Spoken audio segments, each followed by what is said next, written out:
سلام زخبركم أنا فتواتنا بيسب نايز channel كم يتخونوا لمون كم تلمود باستفاضة زعباتات مسيكم الله كرمي جنس channel نخعبي زبيد معنا بخلط نخبصح لايك شير كومنت بعبيد ما سبسكرايب بمقباره جمرو نتي بفيدراسيون إثيوبيا زتوسنة بمرز أبورد زوز مجلسي بمقام عب ملا تجراي حزبي تجراي سلام وصل في ناقيد معلو تفليت الله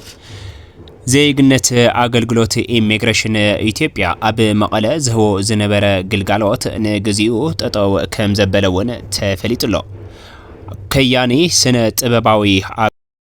أمزي كبلون محس انتا ناب حزبي قريب الله عب تجري مرز كم زكايد ما أتي وانا كندي نايزي نايلو معنتي زعبان أيو كوجد زلوه يوجد كبلون أتو جتاشو ردا مزرابوم تفليت الله عب تجري ناب كتماتات عديس هابا تخدو زلهم منسي كاب كرا بلسجنا أيتم لتون كبل عبوم بر حوحات دكتور دبرزيون عب ناي لمعنتي سلام وصل في زكايدو عب كتما مقالة عب استاديوم مقالة بالوني ترقيوم ذهبوا حسابيو باركس كبراتن فتواتن تخاتلتنا زيومن كالوت زحزنا لكم زعباتاتن ناباخم خنبل لكمينا سكاب مودعتا حابيركم نكتصنحو عيد منايو عب ملا تجري نتي بفيدراسيون إثيوبيا زتوسنة بمرز أبورد زوز مجلسي نمقوام عب ملا تجري حزبي تجري سلام وصل في ناقيد معلو تفليتيو أبزي زوا على سلام وصل في عب وشت أمرما بكبابيو بطعمي بركة زوالو حسابات ناتلعلو زوالو انتهونو كاب جل كتماتات معلتون كابزن عبيتي كتماتات تجراي زبهال دما توم مرارحة ترخيبهم زهابو حابرتاتون بركة زبلايو تي زبا أسجن نوج دلواتنا قبلو كم زتزاربيو تفليتو زلو أب تجراي كمزي زبلا سلاماوي سلفي وعيلو أب زللو معلتي جاتشو ردادما كوجد زلو كوجد علو كم زبلا دما تفليتو لو ناي قدماي منستر ابي احمد امخاري غدايات مبراق افريكا زخونو ات گتاچو ردا ابا አዲስ አበባ አብዘ ስምዕዎ መደረ ምስ ፖለቲካዊ ፍሉጣት ትግራይ ካብ ትግራይ ኩናት ከከላኸሉ ዝኽእሉ ጉዳያት ንምዝታይ አብዘ ስምዕዎ መደረ ይነሩ ንቃልስን ኩናት ከይልዓልን ንከላኸለ ምባሎም ዝተፈለጠ ኮይኑ አተ ገታቸው ረዳ እቲ ግጭት ከይተበገሰ ክንገብሮ ዝግባአና ንግበር ብሕቡ ክንገብሮ ዝግባአና ንግበር አብዚ እዋን እዚ አብ ትግራይ ዘሎ ስልጣን ነተጋደልቲ ይኾነ ንህዝቢ ዝግደሰሉ ወይ ዝጭነቀሉ ነገር አይኮነን እቲ ግጭት ቀድሚ ምፍጣር ግን ክንገብሮ ዝግባአና ኩሉ ንግበር ከም ዝበለን እቲ ግጭት ምስተወልዕ ግን ንፌደራል መንግስቲ ደውልካ ራእይ አይንብሎን ኢና አብ ጎኑ ደውልናውን አይንዕዘብን ስራሕኻ አይትስራሕውን አይንብሎን ኢና ስለዚ እቲ ቀድሚ እቲ ግጭት ምጅማሩ ክእለ ዘለዎ ሰብ ክእለ ኣለዎ ማለትውን እቶም ንትግራይ አይጠቅሙን ዝወሎም አመራርሓ ቀድሚ ግጭት ምልዓሉ ክውገዱ ዘለዎም ክውገድ ኣለዎ መዋልውን ተፈሊጥሎ ትግራይ ኣብዚ ሕጂ ሰዓት ሰላማዊ ሰልፊ ወጽያትሉ ዘላ ምኽንያት ንአመራርሓ ወይም ድማ በሓደ ፓርቲ ተወዲቡ ዘይኮነስ ኩሉ ትግራዋይ ከም ትግራዋይ ግን እቲ ዝነበረትና ትግራይ ኣብ ልዕሊ ምንኣሳ ሕጂውን ኣይተቆረስን እያ ትግራዋይ ብህይወት እንዳሃለ መሬትና ኣይውረረን ብዝብል ምዃን እዩ ዝፍለጥ ዘሎ ይኹን እምበር ውድብ ሕወሓት ኣብዚ እንታይ ዓይነት ኢድኣታውነት ዘለዋ ዝብል ግን ኣብ ቀጻሊ ንሰርሕልኩም ቪድዮ እዩ ዝኸውን እምበኣርከስ ኮበራት ተኸታተልና ዋና ከያኒ ድምፃዊ ተጋዳላዩን ኣብ ክብል ድማ ንዓና ተማሕፂንና ኣሎ ማለትውን ትግራዋይ ኮይኑ ንትግራዋይ እሞ ድማ ናብኡ ዝኣክል ያሬድ በርሀ ዝበሃለ ሓደ ካናዳ ዝቕመጥ ሰብ ክልተ ደርፊ ከም ዝወረሶን ማለትውን ከም ዝከዓዶን ሰሪሑ ኣብ ሚድዩ ክለቀሉን ኣብቲ ሚድያ ቀድሚ ምልቃቁ ግን ከስማዕሙዑን ክደራደሩን ማለትውን ቅርሺ ዝኸፈለ ቅርሹ ክኸፍል እቲ ውዕልውን ክፈራረሙ ሓሳብ እኳ እንተነበሮም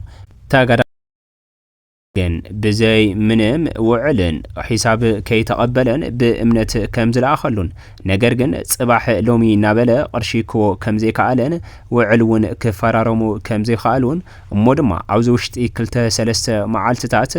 ኣብ ዩኒክ ሙዚክ ልብል ኣብ ናይ ባዕሉ ዩቲዩብ ቻናል ክጽዕኖ ምዃኑ እዩ እናተነገረ ዝርከብ ዘሎ ከምዚ ክብል እውን ተማሕጺኖም ኣለው ኩልኹም ሓገዝኩም ክትገብርሎም ይላበወኩም ኣብ ውሽጢ ዓድን ወጣን ዘለኹም ተጋሩ ሰላም ሓደ ያሬድ በርሀ ዝተባሃለ ካናዳ ዝቕመጥ ወዲ ደርፍታት 2 ደርፋ እሞ ኣስሪሐ ንዓኻ ጥቕሚ ኢሉ 2 ደርፊ ሰሪሕና ኣታመኒ ለሽማል ጽዋዓየ ትግራይ እንበባ መሲላ ዛጓል ክኔት ዝብላ ደርፍታተይ ኣስሪሐ ምስ ወዳእሁ ሎሚ ክሰደልካ እየ ጽባሕ ክሰደልካ እየ ውዕሊ እናበለ ቅርሽውን ክሰደልካ እናለ ሰሪሕ ምስ ወዳእሁ ምስ ተመርዚ ዘለዉ ሰራሕተኛታቱ ኮይኑ ትደርፍ ወሲዱ ሕዚ ያው ክልቲኡ በብመዓልቱ ክዝርግሕ ፍላየር ዘርግሐሎ ማለት ስእሉ ዘርግሐሎ ስእሉን ብዘይኮነ እዩ ዘርግሕዎ ዘሎ ሕዚ ጽባሕ ድሕሪ ጽባሕ ክወፅእ ኣይፈልጥን ግን ካብ ትግራይ ናብ ከተማ አዲስ አበባ ተኸዱ ዘለኹም መንእሰይ ካብ ካራ ብልጽግና ኣይተምልጡን ክብል ኣቦ ወንበር ሕወሓት ዶክተር ደብረጽዮን ምግላጾም ተፈሊጥሎ እዚ መደረዚ ዘስምዕዎ ኣብ ናይ ሎማዓንቲ ዝተኻየደ ሰላማዊ ሰልፊ እንትኸውን እዞም ኣቦ ወንበር ከምዚ ክብልውን ምግላጾም እዩ ተፈሊጡ ዘሎ ኣቦ ወንበር ውድብ ሕወሓት ዶክተር ደብረጽዮን ገብረ ሚካኤል ነዚ ዝገለጹ ቦርድ መረጻ ኢትዮጵያ ኣብ ናይ መረጻ ክልላትን ጣብያታትን ኣመልኪቱ ኣብ ዘመሓላለፈ ውሳነ ስዒቡ ኣብ ከተማ መቐለ ኣብ ዝተኻየደ ሰላማዊ ሰልፊ ዘስምዕዎ መደረ እዩ ዶክተር ደብረጽዮን ኣብ መደረኦም ኣብ ዓለም መላ ዓለም ዘለኹም ዲያስፖራ ትግራይ ሓድነትኩም ንምዝራግ ዝግበር ዘሎ ሽርሒ ተገንዚብኩም ኣብዚ ዳግም አንጸላልዩ ዘሎ ካልኣይ ዙር ደማዊ ኩናት ከም ወትሮ ኣምባሳደራት ትግራይ ኮይንኩም ታሪኻዊ ሓላፍነትኩም ከም እትዋጽኡ ውድብኩም ሕወሓት ትተኣማመነልኩም እያ ድማ ኢሎም ሓደጋ ኩናት አንጸላልዩ ኢልካ ናብ አዲስ አበባ ኬርኻ ግዳይ ግፋን ማእሰርቲ ተኸውን ዘለኻ መንእሰይ ትግራይ ስደት መፍትሒ ከም ዘይኮነ ክትረዳ ይግባእ ድማ ኢሎም እዚ ድማ ዶክተር ደብረጽዮን ወሲኾም ዝገለጽዎ ኣብ አዲስ አበባ ዘለኻ መንእሰይ ካብ ካራ ብልጽግና ከም ዘይተመልጥ ተረዲኻ ምስ ሰራዊትኻን ህዝብኻን ክትውግን ይግባእ ክብሉ ገሊጾም እዮም ብተወሳኺ ድማ እቲ መንግስቲ ኢትዮጵያ እንተርፊ ብኩናት ብሰላም ክነብር ዘይኽእል ብምዃኑ ኣብ ዝሓለፈ 8 ዓመታት ህዝቢ ኢትዮጵያ ነንሕድሕዶም ክዳመዩ ገይሩ እዩ ድሕሪ ምባል ፖለቲካዊ ጸጋማት ብዘተንበር ብወታደራዊ ሓይሊ ስለ ዘይፍታሕ ኣብ ዘይምልከተካ ውግእ ክትኣትው ትግደድ ዘለኻ ሰራዊት ብልጽግና ፍሉይ ሓይልን ምልሻን ኣይዋግአን ኢልካ ህይወትካ እተድሕነሉ እዋን ሕዚ ምዃኑ ክትርዳእ ይግባእ ክብሉ ኣመልእኽቶም ኣመሓላሊፎም እዮም ኣብ መወዳእታ ድማ ውድቦም ሕወሓት ምስ ተፈላለየ ፖለቲካዊ ኣፈላላይ ኣብ ምርግጋጽ ግዝኣታዊ ሓድነት ትግራይ ዝምልከት ምስ ተፈላለዩ ፖለቲካዊ ውድባት ሓቢራን ምስራሕ ድልውቲ ምዃና ዶክተር ደብረጽዮን ገብረ ሚካኤል ብተወሳኺ ሓቢሮም እዮም ኣብ ትግራይ እውን መረጻ ከም ዘይካይድ ድማ እናተሓበረ እዩ ዝርከብ ዘሎ እንታይ ኮይኑ እዩ መረጻ ዘይካይድ ነዝብል ድማ ብቦርድ መረጻ ቤት ምኽሪ ፌደሬሽን ኢትዮጵያ ውሳነ ዝተመሓላለፈ ኣካላት ተሓታቲ ክኾኑን እዚ ህዝቢ ትግራይ ብውዕሊ የቕሬታ ክሕተት ብዕሊ የቕሬታ ክሕተት ከም ዝግብኦ ዋና መሓዳሪ ዝዋዱ ትግራይ ተጋዳላይ ዝናቡ ገብረ መድህን ምግላጾም ተፈሊጥሎ ኣይተ ዝናቡ ነዚ መግለጺ ቦርድ መረጻ ኢትዮጵያ ኣብ ናይ መረጻ ክልላትን ጣብያታትን ኣመልኪቱ ኣብ ዘመሓላለፈ ውሳነ ስዒቡ ኣብ ከተማ መቐለ ኣብ ዝተኻየደ ሰላማዊ ሰልፊ ዘስምዕዎ መደረ እዩ ዚውን እቲ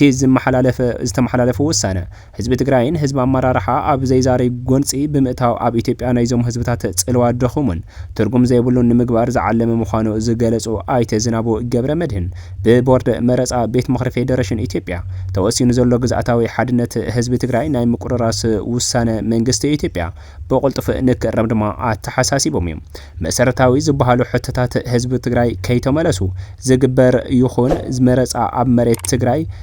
كم زي هندو منجست إثيوبيا يخون محبرسب عالم كفلت إجباء دحر مبال وسيخم دما ببورد مرزع بيت مخر فيدريشن إثيوبيا وسنة زم حلالة أكلات تحتتي كوخونون نهزب تجراي بعلي يقريتا كحتت كم زجبو وانا محداري زوادو تجراي تجارلاي زنا وجبر مدهن مجلس أميو تفلت زلو كابزي بزحالة فجن بزخونه يخون ملكعي مرزع عب مريت تجراي كم زي كايديو أن تنجره زف سمع زلو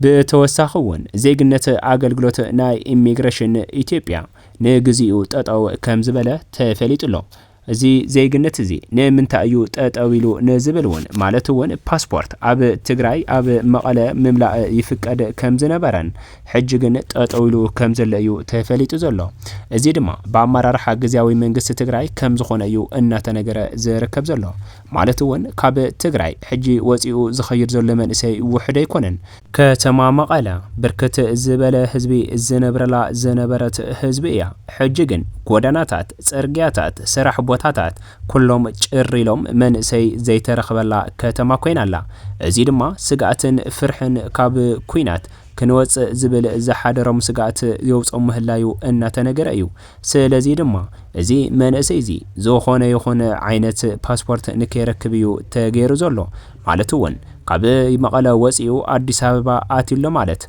بو تقليلو وصي لمالت يكونن مالتون اب اديس ابابا زخونه ነገር انت تفطيرو ناب تግራይ كملس يخاليو ነገር ግን ፓስፖርት انت حيزو كاب اديس ابابا حاليفو ناب كالي بوتاتات كخيد كم زخلن بتግራይ ድማ መንእሰይ ዘይበላ ተተረፈ ካብ ምዃና ብልዓሊ መንእሰይ ዘይሓዝካ ድማ ዝግበር ነገር ከም ዘየለ ዝፈለጡ ኣመራርሓ መንግስቲ ትግራይ እዚ ንግዚኡ እዚ ኢሚግሬሽን ጠጠው ኣቢሎሞ ከም ዘለው እዩ ተፈሊጡ ዘሎ أمباركس كوبراتن فتواتن تخاتاتلتي نايزي channel نلومي زحزنالكم زعباتات إذا كتسمعهم صنعهم يمثلون يروم سكاب موداتا حبيركمنا سلس صنعهم عند مسجونكو كدمي موصاهم جن كم تلمود إذا channel نقع عبي إذا فيديو دمانا بخالوت نقبتصح لايك شير كومنت باعبي دما سبسكرايب كي جوركم كي توزيهم